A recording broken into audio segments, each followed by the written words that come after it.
Magandang araw mga idol. Ngayon may panibagong issue na naman tayong sasagutin. Itong user not eligible. Ilan lang ito sa mga nagtatanong ng tungkol dito sa user not eligible. Shout out sa inyo mga idol. Salamat sa inyong mga comments. At ito na nga, nagawa na natin ang paraan kung paano ito maalis o mawala sa ating profile o page. Medyo natagalan din bago natin ito nagawa ng content. Kasi ngayon ko lang din ito na-encounter mga idol para masiguro ko at ma-prove ko mismo sa sarili ko.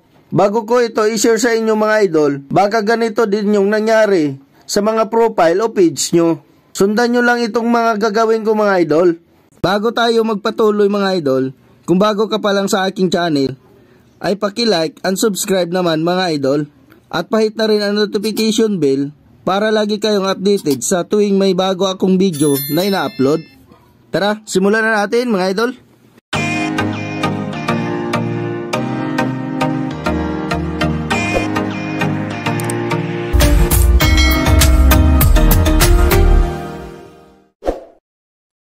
Kapag ganitong may policy issue tayo, una agad nating naisip, ay siguro may violation na naman tayo. May nalabag na naman tayong rules ni Meta. Sabi dito, user not eligible. Keep sharing content that follows our partner monetization policies. So kaya ang una kong ginawa mga idol, ay tiningnan ko kaagad ang aking support inbox. Dito sa ating Facebook, pindutin natin itong tatlong lines dito sa taas. At dito sa bandang ibaba, pindutin ang help and support. Then click support inbox. At itong your alerts. Ayan na nga mga idol, may 4 akong video na lahat ay copyright issue. Last year pa itong mga video na to, na-publish siya mga idol, last April 2023 pa. Pero ngayong taon lang to, na-review ni Meta, February 2024. Ganun pala yun mga idol. Pag nag-upload pala tayo ng video, hindi din pala agad lahat na nare-review ni Meta. Kaya din natin nasisiguro kung okay ba talaga ang ating mga content. Kasi baka isang araw na lang, paglipas ng ilang mga buwan o kagaya nito, taon din halos bago nagka-issue. Makita na lang natin sa ating dashboard na may violation na tayo. So proceed na tayo dito mga idol. Pindutin natin itong see details dito sa baba. So yun mga idol, copyright yung mga music na gamit ko dito sa video na to. Click lang natin itong continue dito sa baba mga idol. At continue lang ulit. Dito mga idol, piliin lang natin itong remove video. And then click continue. Pindutin itong delete video. Your video was removed. Close lang natin ito mga idol.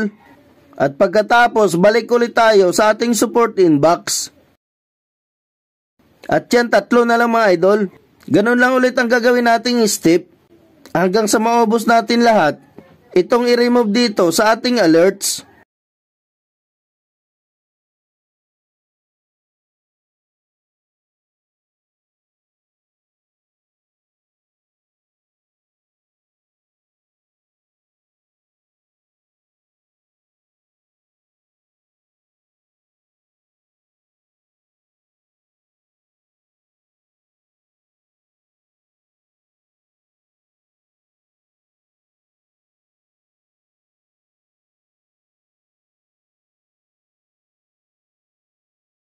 At yan, natapos na mga idol.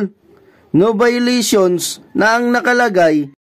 Pero di pa dyan nagtatapos mga idol. Pagkatapos nating mabura ang ating video na may mga issue, next natin gawin ay mag-request tayo ng review kay Facebook. Back lang natin ito mga idol. Dito sa menu, makikita natin dito yung report a problem. At pagkatapos, click lang natin itong continue to report a problem. At tapos, don't include. Dito sa select a product, mga idol, kung page ang gamit mo, piliin mo dito yung page.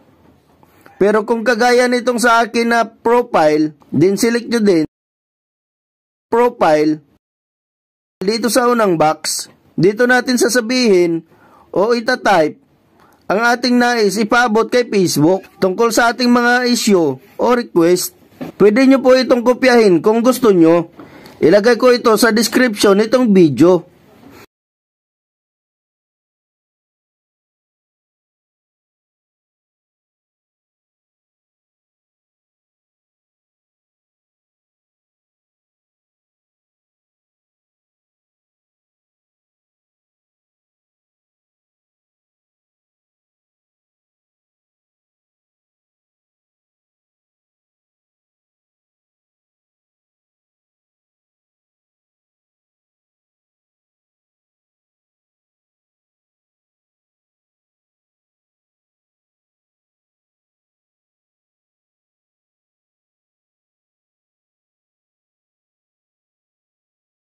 Pagkatapos ma-describe yung issue, proceed tayo dito sa attachments at alisin lang natin ito.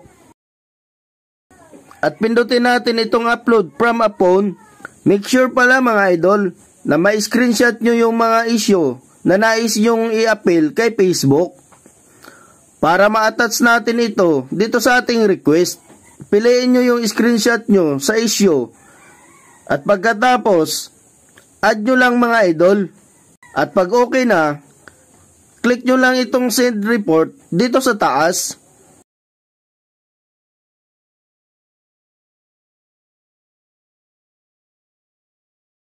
After 4 or almost 5 weeks, mga idol na pag-aantay, nabigyan din ng pansin ni Facebook.